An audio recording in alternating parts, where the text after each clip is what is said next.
Hello friends, welcome back to my channel Vandana's boutique. Last video में हम लोग ने डीप नेक ब्लाउज की कटिंग सीखी थी।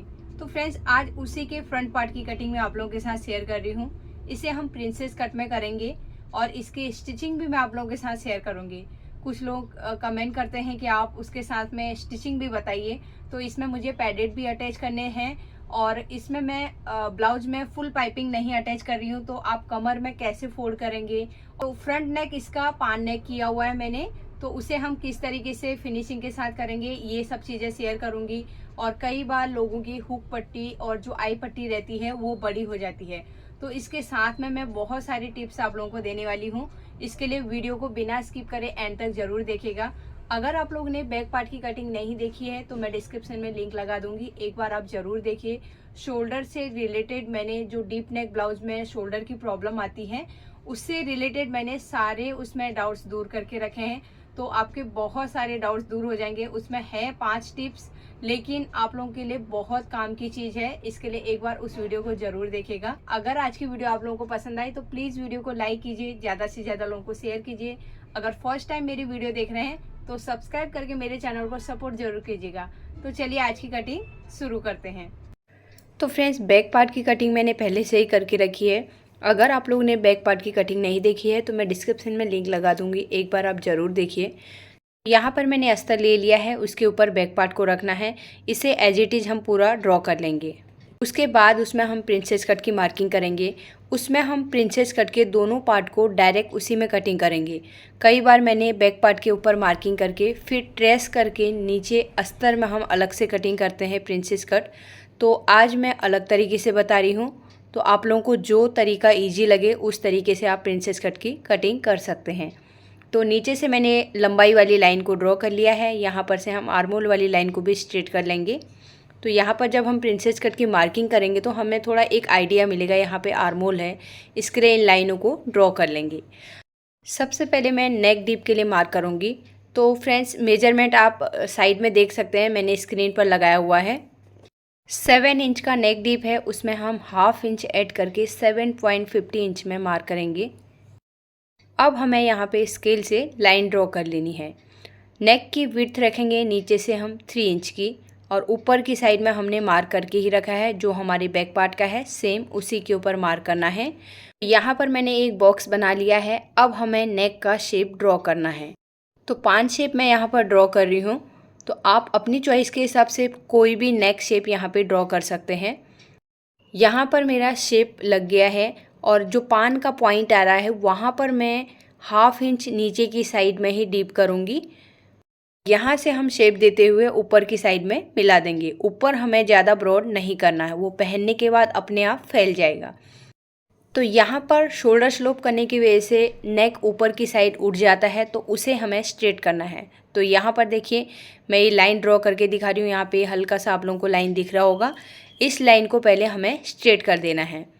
लेकिन कई लोगों का इसके बाद भी शोल्डर ढीला रहने का या शोल्डर उतरने का ऐसा प्रॉब्लम रहता है, तो आप क्या कीजिए, फ्रंट साइड में 0.25 इंच या 3 सूत के बराबर मार्किंग करके फ्रंट का शोल्डर फिर से कट कर सकते हैं। तो इतना मार्जिन आपको कट करना है, लेकिन 3 सूत से ज़्यादा का मार्जिन फिर कट नहीं करना है। पहले तो आप 0.25 इंच का ही मार्किंग करके उतना शोल्डर कट कीजिए।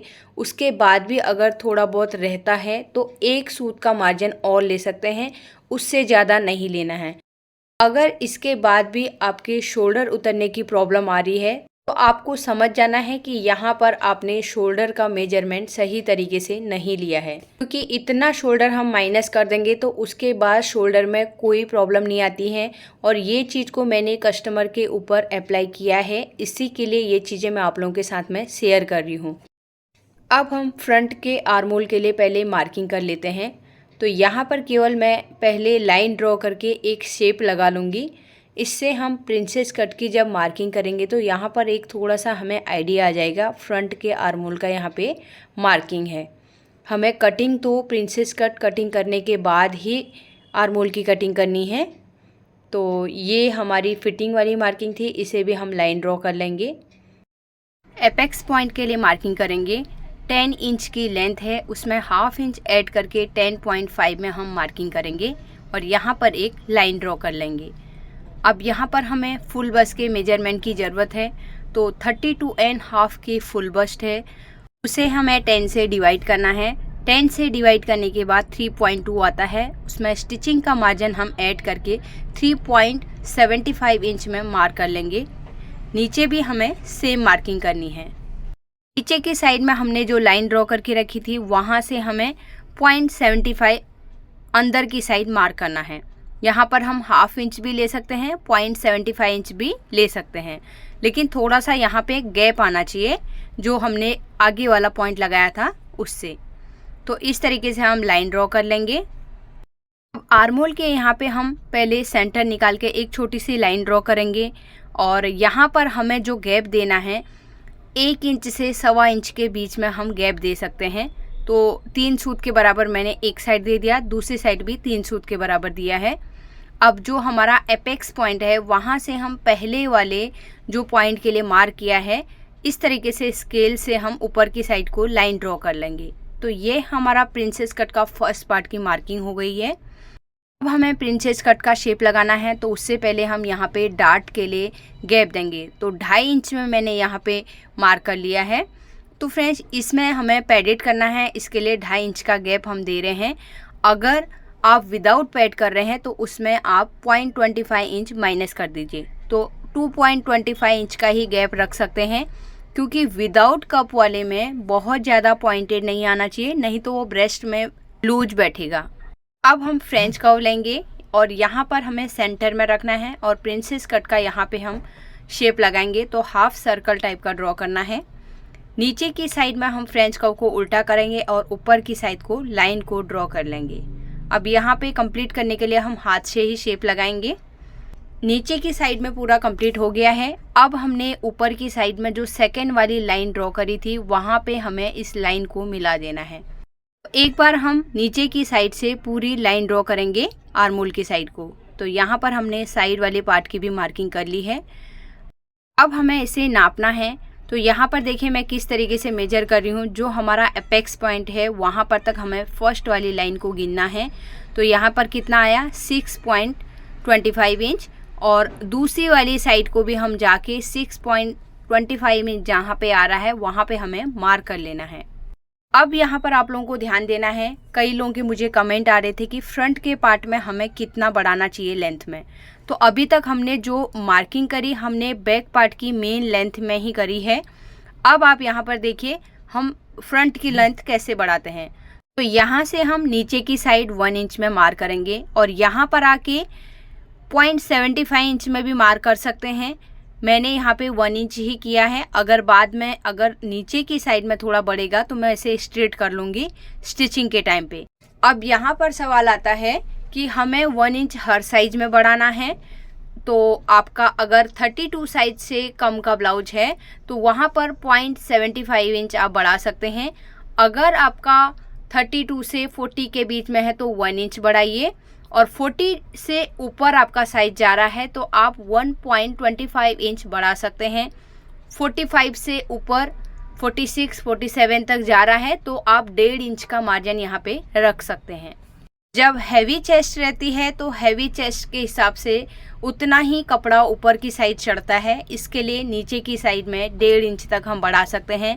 कई लोगों की लेंथ ज़्यादा रहेगी तो हो सकता है इसमें थोड़ा बहुत और बढ़ाना पड़े, लेकिन ये साइज बहुत कम आते हैं। इसके लिए कभी मेरे पास ऐसे बड़ा साइज आएगा तो मैं उसकी कटिंग भी आप लोगों के साथ ज़रूर शेयर करूँगी। लेकिन आप 45, 46 तक आप देख सकते हैं, ये कॉमन साइज है आते हैं। तो आपको 40 से ऊपर को 1.25 इंच और 45 से ऊपर को आ रहा है तो आप 1.5 इंच बढ़ा सकते हैं।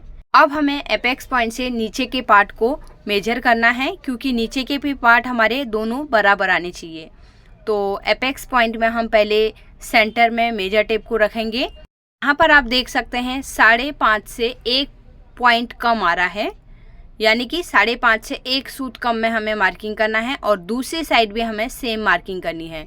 तो इस तरीके से एक बार फिर से मेजर करते हैं। देखिए ये बराबर 5.5 से 1 पॉइंट कम। चेस्ट के यहाँ पे भी हमें थोड़ा बहुत चेंज करना है। तो यहाँ पर हमें 0.75 इंच पहले आगे मार्क करना है, फिर 1.5 इंच का एक्स्ट्रा मार्जिन आगे की साइड लेना है और नीचे की साइड में हमें 1 इंच में मार्क करना है, क्योंकि अभी हमें इसका आर्महोल का शेप देंगे। तो इस तरीके से पहले लाइन ड्रॉ कर लेंगे और फ्रेंच कर्व लेंगे। फ्रेंच कर्व को इस तरीके से रखेंगे और ऊपर की साइड में हमने जो पॉइंट लगाया था वहाँ से हम आर्महोल की साइड को नीचे की साइड शेप लगा लेंगे। अब हम बैक पार्ट लेंगे। पहले नीचे की जो एक्स्ट्रा फैब्रिक है इसे हम फोल्ड कर लेते हैं। बैक पार्ट की कटिंग आप लोगों ने अगर नहीं देखी है तो एक बार ज़रूर देखिए, मैं डिस्क्रिप्शन में लिंक लगा दूंगी। डीप गले में शोल्डर उतरने के क्या कारण रहते हैं और उसके उपाय के साथ में मैंने ये पूरी वीडियो एक्सप्लेन करके रखी है, तो एक बार उस वीडियो को ज़रूर देखिए। बहुत सारे टिप्स आप लोगों को उसमें से मिलेंगे। अब यहाँ पर देखिए, मैं जो फ्रंट का साइड वाला पार्ट था उसके ऊपर हमें बैक पार्ट को रखना है और आगे की साइड में हमें जितना भी फैब्रिक कम पड़ रहा है उतना हमें मार्क कर लेना है। यहाँ पर मैंने साइड में 1.5 इंच का मार्जिन नहीं लिया था, उसकी मैंने मार्किंग कर ली है।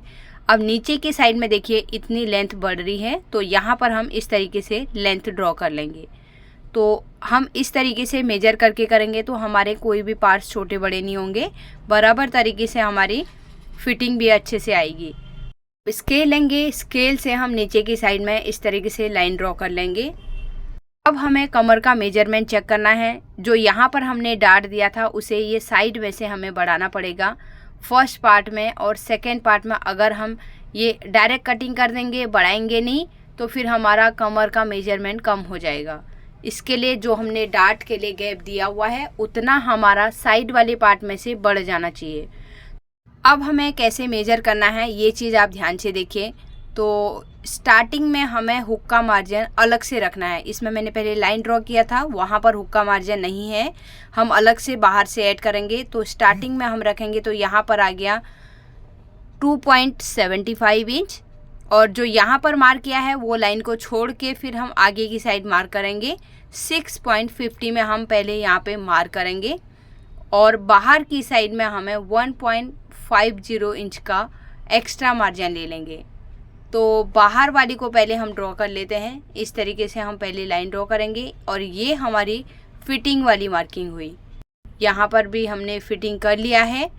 तो प्रिंसेस कट की पूरी मार्किंग कंप्लीट हो गई है यहाँ पे। अब हमें इसे डायरेक्ट कटिंग कर लेना है। हम फर्स्ट पार्ट की मार्किंग में जहाँ पर है कटिंग करके निकाल देंगे और साइड से सेकेंड वाले पार्ट की करेंगे। अब यहाँ पर देखिए ये हुक का मार्जिन मैं अभी ऐड कर रही हूँ, पहले मैंने जो मार्किंग किया था उसमें हमें नहीं करना है। तो इस तरीके से हम करेंगे। नीचे की साइड में मैं 0.25 इंच रख रही हूँ और हुक वाली साइड में मैं बहुत ज़्यादा नहीं बढ़ा रही हूँ, 1 सूत के बराबर मैंने ऊपर मार्जिन ऐड किया है।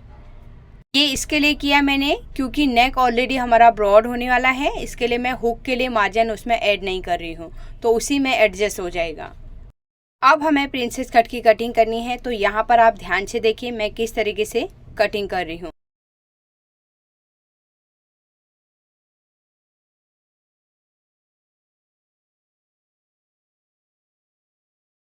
यहाँ पर मैं अभी नेक की कटिंग नहीं कर रही हूँ और ये शोल्डर जो हमने मार्क किया है इसे हमें कट करना है। तो जब हम नेक कटिंग करेंगे उस टाइम पे इसकी कटिंग कर लेंगे, क्योंकि मुझे अभी मैंने सोचा नहीं है इसमें मुझे कैनवास लगाना है या पाइपिंग लगाना है, इसके लिए मैं नेक की कटिंग नहीं कर रही हूँ। अब हम साइड वाले पार्ट की भी कटिंग करेंगे। तो यहाँ पे देखिए जिस तरीके से मैंने मार्किंग किया है उसी के ऊपर मैं कटिंग कर रही हूँ। आर्महोल हम फिक्स कटिंग करेंगे, साइड में हमने जो मार्किंग कर रखी थी सेम उसी के ऊपर मार्क कर लेंगे। तो प्रिंसेस कट के सेंटर में हमें कट का भी एक मार्क कर लेना है। कट लगाने से स्टिचिंग के टाइम पे हमारे दोनों पार्ट बराबर तरीके से सेंटर में बराबर स्टिच हो जाते हैं, नहीं तो कभी कभी हमारा वो पॉइंट वाला ऊपर नीचे हो जाता है। तो अब हमें यहाँ पे बैक पार्ट के ऊपर रखना है फ्रंट पार्ट को, और यहाँ पे हम फ्रंट के आर्महोल का शेप लगा लेंगे। तो अब हम इसे उठा लेंगे और फ्रंट के आर्महोल की कटिंग कर लेंगे। तो ध्यान रखना है बैक पार्ट का आर्महोल नहीं कटना चाहिए। तो इस तरीके से मैं फ्रंट के आर्महोल की कटिंग कर लूँगी, बहुत ज़्यादा गहरा अंदर की साइड नहीं कट करना है। तो यहाँ पर देखिए इस तरीके से मेजर करेंगे प्रिंसेस कट। साइड में हमने जो फिटिंग के लिए मार्क किया है उसके ऊपर हमें ट्रेसिंग व्हील को घुमाना है, तो इसके बैक साइड में भी मार्किंग जाएगा। तो फिटिंग के टाइम पे हमें फिर चौक से मार्क करने की ज़रूरत नहीं पड़ेगी। तो यहाँ पर आप बैक पार्ट की लेंथ देख सकते हैं, 14 इंच हमारा परफेक्ट रेडी है। एक कमेंट भी मुझे आई हुई थी, अगर हम शोल्डर स्लोप करते हैं तो उसके बाद लेंथ कम तो नहीं हो जाएगा। इसके लिए मैं ये आप लोगों को थोड़ा क्लियर कर रही हूँ, क्योंकि बैक पार्ट में तो मैंने ये चीज़ क्लियर नहीं किया था, अभी बैक पार्ट है, इसके लिए मैं ये थोड़ा यहाँ पे समझा रही हूँ। और दूसरा, इस ब्लाउज में मुझे डिजाइन करना था, इसके लिए मुझे नीचे की साइड में मैंने शेप लगाया हुआ है। आप लोगों को नॉर्मल ब्लाउज की कटिंग कर रहे हैं तो आप उसे स्ट्रेट रख सकते हैं। इसके लिए बैक पार्ट में मैंने आप लोगों को पूरा डिजाइन वाला नहीं दिखाया, क्योंकि उससे वीडियो बहुत ज़्यादा लंबी हो जाती थी। मुझे शोल्डर से रिलेटेड ही आप लोगों के डाउट्स दूर करने थे। फ्रंट पार्ट की कटिंग हमारी कंप्लीट हो गई है। अब हम ब्लाउज के मेन फैब्रिक के ऊपर रख के इसकी कटिंग कर लेंगे। अब हमें साइड वाले पार्ट को रखना है और इसके भी साइड से हमें हाफ इंच का फैब्रिक छोड़ के इसकी कटिंग कर लेनी है। तो ये हमारे सभी पीसेस की कटिंग हो गई है। अब हम इसकी स्टिचिंग करेंगे।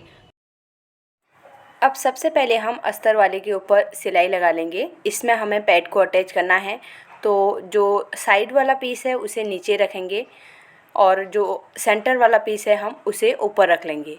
तो बिगिनर्स इस तरीके से करेंगे तो उनका सही तरीके से सिलाई लगेगी। हम ऊपर वाले पीस को भी नीचे कर सकते हैं, लेकिन नीचे के उसमें शेप है तो हो सकता है बिगिनर्स सही तरीके से सिलाई ना लगा पाएँ, कपड़ा कहीं पर खींच जाए। तो इसके लिए मैं सेंटर वाले पीस को ऊपर साइड में रख रही हूँ। तो इस तरीके से सिलाई लगाते हुए हम किनारे में 3 सूत के बराबर हम गैप छोड़ सकते हैं, और 1/4 इंच हम छोड़ेंगे तो वो बहुत कम हो जाएगा, हाफ इंच बहुत ज़्यादा हो जाता है। इसके लिए हमें 3 सूत एक परफेक्ट मेजरमेंट है, 3 सूत के बराबर ही स्टिच लेना है। तो देखिए यहाँ पर हमारा कट भी परफेक्ट सेंटर में आ गए दोनों के कट। इसके लिए हमें कट लगाने ज़रूरी है। यहाँ पर हमने एक पीस में सिलाई लगा ली है। सेम तरीके से हमें दूसरे साइड के पीसेज में भी हमें सिलाई लगानी है। तो फिर से मैं इसे दिखाऊंगी आप लोगों को। तो इसे मैं ऊपर की साइड से स्टिच लगाना स्टार्ट करूँगी। तो हम कोई भी साइड से स्टिच लगा सकते हैं, नीचे से भी लगा सकते हैं, ऊपर से भी लगा सकते हैं। हमें सही तरीके से कपड़े को पकड़ना है, खींचना बिल्कुल नहीं है। तो इस तरीके से करना है। जब हमारा सर्कल स्टार्ट होता है तो वहाँ पर ध्यान रखना है कि हमारी छोटी छोटी प्लेट्स ना बने। ऊपर वाले कपड़े में कभी प्लेट्स बन जाती है तो हम हल्के से हाथ से उसे सीधा करेंगे तो फिर हमें सिलाई बढ़ानी है आगे को। तो इस तरीके से करते हुए हम नीचे की साइड लेके आएंगे। तो यहाँ पर हमारे अस्तर वाले दोनों पीसेज अटैच हो गए हैं। अब हम पैडेड ले लेंगे। तो यहाँ पर हमें इस तरीके से पहले फोल्ड करना है, उसे फोल्ड करके हमें अंदर की साइड में चौक से मार्किंग करनी है। तो यहाँ पर मेरी वाइट कलर की चौक हो गई है तो शायद मार्किंग नहीं दिख रहा होगा, लेकिन मुझे उस टाइम दिख रहा था तो मैंने डार्क कलर नहीं लिया। अब सेंटर में हमें जो हमारा प्रिंसेस कट के सेंटर में हमने कट लगाया था उसे पैड के सेंटर में रखना है। एक बार हमें अस्तर को अच्छे से कप्स के अंदर बिठाना है, तभी हमें सिलाई लगानी है। तो इस तरीके से सिलाई लगाते हुए हम आर्मोल की साइड को निकाल देंगे। तो यहाँ पर मैंने एक कप्स को अटैच कर लिया है। अब यहाँ पर एक बार आप देखिए किस तरीके से फैब्रिक कप्स के अंदर बैठा हुआ है। अगर आपके प्रिंसेस कट की कटिंग सही तरीके से रहेगी तो कप की कितनी भी गहराई रहेगी उसके अंदर फैब्रिक अच्छी तरह से आराम से बैठ जाएगा, बिल्कुल भी उसमें रिंकल्स नहीं आएंगे। तो अब हम दूसरे साइड के पैड को भी अटैच करेंगे। देखिए नीचे की साइड से मैं 2.75 इंच या 3 इंच तक का हम कमर के नीचे का मार्जिन छोड़ेंगे, उसके बाद कप्स को लगाना स्टार्ट करेंगे। तो यहाँ पर फिर से मैं कप्स का सेंटर निकालूंगी। तो फ्रेंड्स पहले वाले में मैंने एक आइडिया से ही कप्स को रख के कर लिया था, क्योंकि आप जितना रेगुलर प्रैक्टिस करते हैं ना, फिर कुछ चीज़ें ऐसी रहती है आपको मेजरमेंट करने की ज़रूरत नहीं पड़ती है। तो सेकंड वाले में मुझे याद आया कि हो सकता है आप लोगों का किसी का क्वेश्चन रहेगा हमें कप कहाँ से लगाना स्टार्ट करना है। तो याद रखना है कमर की साइड से आपको 3 इंच मिनिमम छोड़ दीजिए, या 2.75 इंच छोड़ सकते हैं, जो 32, 34, 36 तक का मेजरमेंट है। उसके बाद ऊपर का रहेगा तो 1/4 इंच फिर बढ़ जाएगा। तो देखिए मैं कप्स लगा रही हूँ, इस तरीके से हमें सेंटर में लाना है, फिर आराम से हमें आर्मोल की साइड को निकाल देना है। तो यहाँ पर भी हमारा दूसरा कप भी अटैच हो गया है। तो यहाँ पे भी फैब्रिक देखिए अच्छे से अंदर की साइड में बैठ गया है। अब एक चीज़ और दिखाती हूँ, कप्स का जो हमारा हुक वाली साइड रहती है वहाँ से कितना मार्जिन छोड़ना है, 1 इंच का मार्जिन छोड़ना है। जो हमारा ये अभी साइज कर रहे हैं, सभी साइज का एक साथ में बताऊंगी तो आप लोगों को कन्फ्यूजन हो जाएगा। तो ये देखिए यहाँ पे भी 2.75 इंच कमर की साइड से है हुक वाली साइड से दोनों पीसेज में आपको 1-1 इंच छोड़ना है। तो यहाँ पर कप्स देख सकते हैं किस तरीके से अटैच हैं। अब हम इसे साइड कर लेंगे। अब हमें ब्लाउज का जो मेन फैब्रिक है उसे अटैच करेंगे पहले। तो यहाँ पर भी मैं एक अटैच करके दिखाती हूँ, दूसरा मैं नहीं अटैच करके दिखाऊंगी। सेम तरीके से ही करना है जैसे हमने अस्तर को अटैच किया था। तो देखिए मैंने यहाँ पर अस्तर और मेन फैब्रिक को दोनों को फिक्स कर लिया है, क्योंकि इसमें ज़्यादा टाइम लग जाएगा। अगर आप लोगों को फिक्स करना नहीं आता है तो मैंने बहुत सारी वीडियोज़ में स्टिचिंग के टाइम पे बताया हुआ किस तरीके से हमें उसे कच्चा करना है चारों तरफ से। तो यहाँ पर अभी मैं अटैच करना स्टार्ट करूँगी। तो ऊपर वाली साइड से देखिए इस तरीके से रखेंगे, धीरे धीरे हमें घुमाना है। खासकर बिगनर्स को स्टार्टिंग में थोड़ा सा हो सकता है कि ये घूमने में रिंकल आ सकता है। इसके लिए आपको आराम आराम से करेंगे तो कोई रिंकल्स भी नहीं आएगा और प्रिंसेस कट का जो आप सिलाई लगा रहे हैं इसमें परफेक्ट तरीके से सिलाई लग जाएगी। अब मैं नीचे भी आप लोगों को दिखाऊंगी। कमर में देखिए यहाँ पर देख सकते हैं कहीं पे भी नीचे कम ज़्यादा फैब्रिक नहीं, आर्मोल में भी आप देखिए परफेक्ट तरीके से आया है। तो सेम तरीके से मैं दूसरे साइड के पीस को भी अटैच कर लूँगी। तो ये देखिए मैंने दूसरे साइड के पीस को भी अटैच कर लिया है। अब हमें कप्स वाला फैब्रिक लेना है और उसके ऊपर हमें एक एक करके दोनों पीस को रखना है। तो इस तरीके से हमें रख लेना है। तो फ्रेंड्स यहाँ पर मैं एक बार बताऊँ तो मैंने मेन फैब्रिक जो है उसे एक बार अच्छे से आयरन कर लिया है, क्योंकि उसके प्रिंसेस कट की जो लाइन है अच्छे से वो खुल जाएगी, बाहर की साइड ओपन हो जाएगी। तो बाद में हम कप्स के ऊपर आराम से उसको अच्छे से बिठा सकते हैं, क्योंकि एक बार कप लगाएंगे तो उसके बाद फिर वो रिंकल्स को प्रेस करके करना मतलब बहुत मुश्किल हो जाएगा। इसके लिए आपको कप के साथ अटैच करने से पहले ही एक बार मेन फैब्रिक को प्रेस कर लेना है। तो नीचे की साइड से मैंने अस्तर के साथ में अटैच कर लिया है। तो फ्रेंड्स इसमें हमें एकदम किनारे में सिलाई लगानी है, इससे हमारे दोनों फैब्रिक एक साथ में अटैच हो जाएंगे। फिर हम नेक वगैरह बनाएंगे तो अच्छे से वो एक साथ में फिनिशिंग के साथ में बनेगा। तो यहाँ पर चारों तरफ से मैंने फिक्स कर लिया है। सेम तरीके से मैं दूसरे साइड के पार्ट को भी अटैच कर लूँगी। फ्रंट नेक की कटिंग मैंने पहले से ही करके रखी है। जो फ्रंट पार्ट में हमने नेक का शेप लगाया था उसे हमने कैनवास पेपर के ऊपर रख के ट्रेस कर लिया है और नेक की कटिंग करके मैंने अस्तर के ऊपर स्टिक कर लिया है। अब हम साइड से ये जो एक्स्ट्रा फैब्रिक रखा है इसे फोल्ड कर लेंगे। तो इस तरीके से हम फोल्ड करेंगे। सेम तरीके से हमें दूसरे साइड के नेक को भी फोल्ड कर लेना है। अब हमें नेक को ब्लाउज के साथ में अटैच करना है। तो शोल्डर में हमने जहाँ पे कट लगाया वहीं पे हमें रखना है और एक इस तरीके से आप पिन लगा लीजिए जिससे कि आपका नेक हिलेगा नहीं। तो इस तरीके से हम सिलाई लगाते हुए नीचे की साइड लेके आएंगे। सिलाई हमें कैनवास के ऊपर नहीं लानी है, फैब्रिक के ऊपर ही सिलाई करनी है। अब हम नेक की कटिंग कर लेंगे। जो एक्स्ट्रा फैब्रिक है उसे हमें कट करके निकाल के और अंदर हमें 1/4 इंच का फैब्रिक छोड़ना है, उसके ऊपर हम कट्स लगा लेंगे।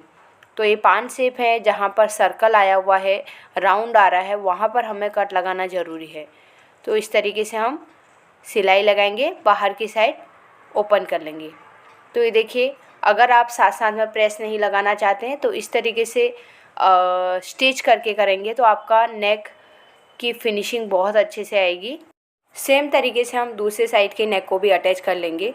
तो ऊपर से हम सिलाई लगाना स्टार्ट करेंगे और धीरे धीरे हमें लाना है। जैसे ही राउंड आएगा, पान का शेप आएगा, तो वहाँ पर हमें मशीन को एकदम स्लो चलाना है, क्योंकि यहाँ पर हमारे पॉइंट आने का डर रहता है। अगर पॉइंट आएगा तो परफेक्ट तरीके से पान का शेप नहीं आ पाएगा।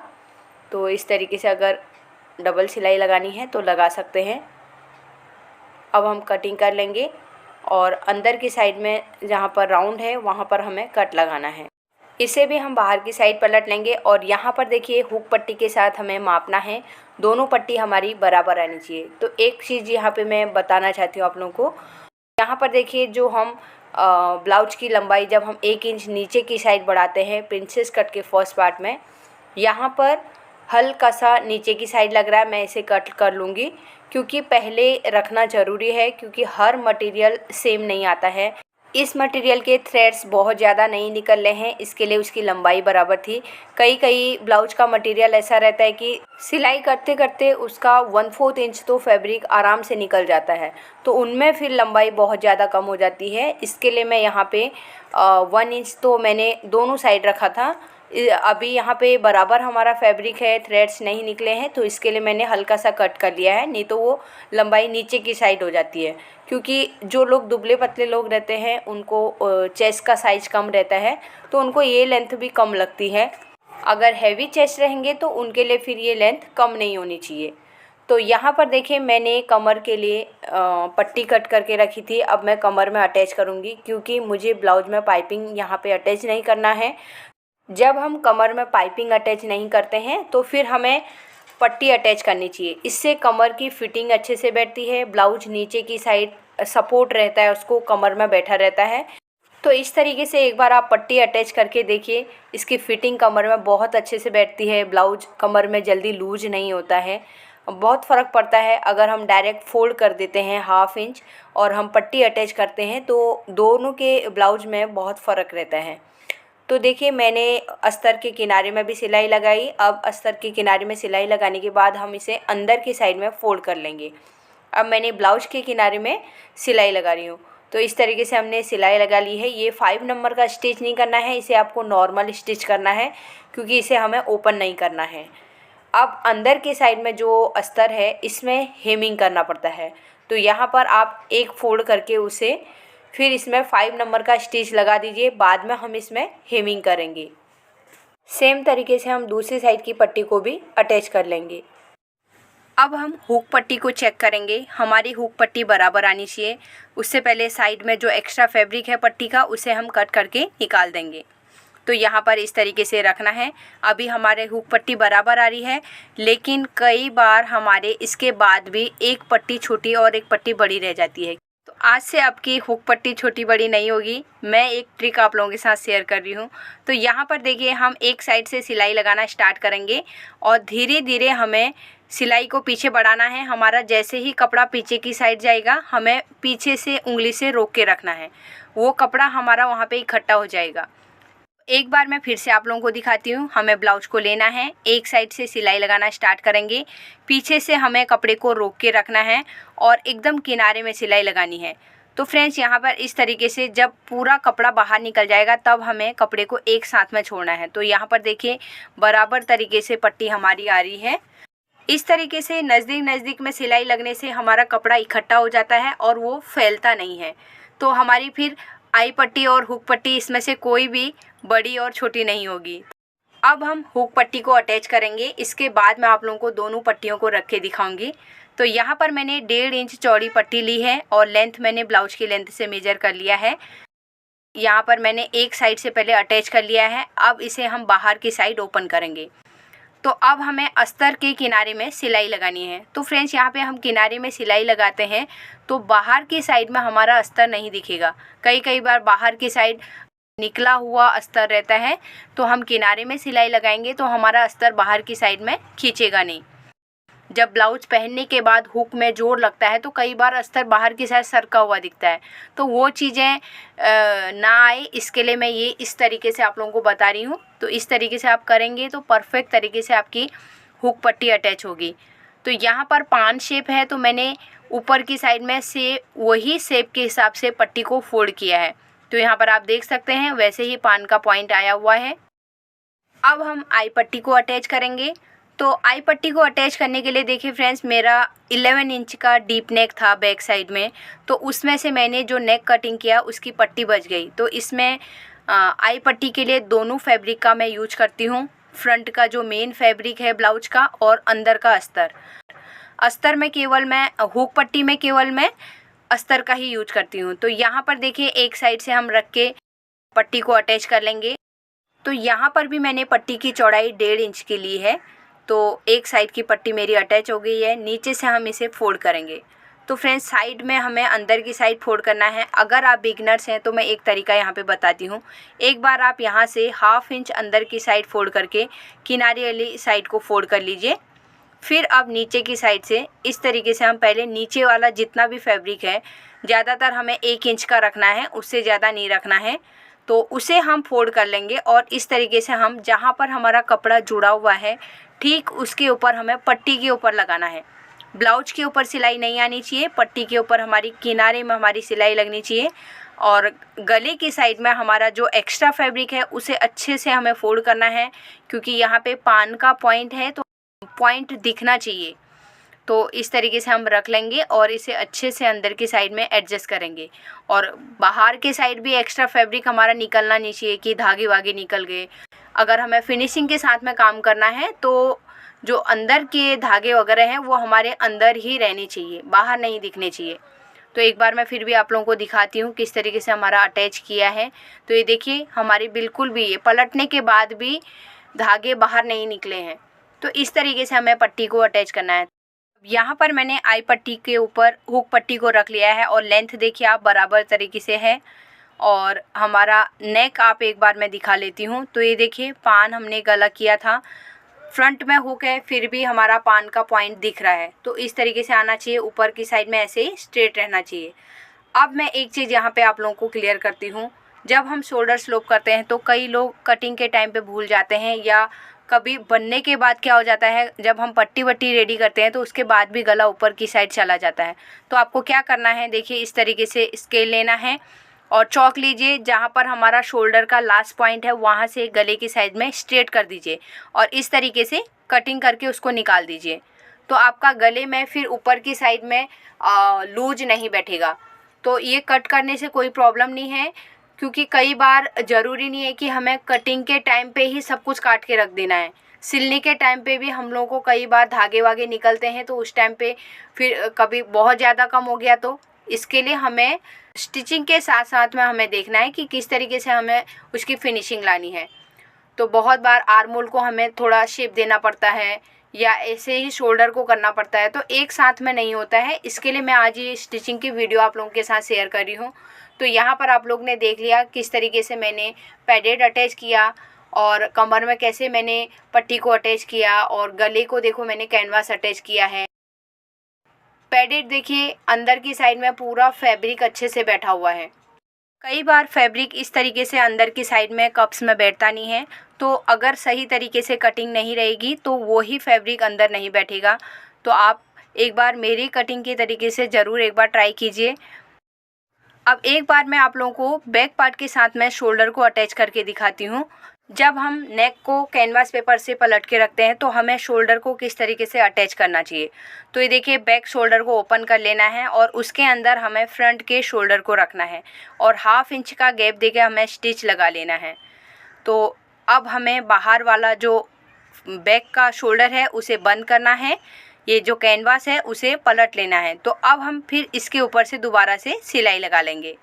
तो यहाँ पर हमारा शोल्डर अटैच हो गया है। सेम तरीके से मैं दूसरे साइड के शोल्डर को भी अटैच कर लूँगी। तो एक बार फिर से मैं दिखाती हूँ। इस तरीके से हमें रखना है, एकदम कॉर्नर में रखना है जहाँ पर हमारा ब्लाउज और नेक कैनवास अटैच हुआ है। तो इसे मैं डायरेक्ट एक ही बार में फोल्ड कर रही हूँ। अगर आपकी प्रैक्टिस रहेगी तो आप एक बार में भी कर सकते हैं। अगर आप बिगनर्स हैं तो मैंने पहला वाला शोल्डर बता दिया, उस तरीके से कर सकते हैं। तो एक बार मैं ओपन करके आपको दिखाती हूँ। ये देखिए हमारा परफेक्ट तरीके से एक के बाद एक शोल्डर आ गया है और छोटा बड़ा कुछ भी नहीं है। अब दोनों दिखाती हूँ, दूसरा भी मैं दिखाती हूँ। ये मैंने बिगनर्स के हिसाब से बताया था पहला वाला। अगर आप बिगनर्स हैं तो पहले वाले शोल्डर को देख के स्टिच कीजिए। तो मैं अब एक स्लीव्स को अटैच करके आप लोगों को दिखाऊंगी किस तरीके से हमारी स्लीव्स की और एक साइड की फिटिंग करके दिखाऊंगी कैसे हमारा ब्लाउज बैठा है। तो सेंटर से आप लीजिए, ये बिगनर्स इस तरीके से कीजिए। अगर आपकी कटिंग सही रहेगी तो आप एक साइड से भी स्टार्ट करेंगे तो भी आपका स्लीव्स बराबर तरीके से बैठ जाएगा।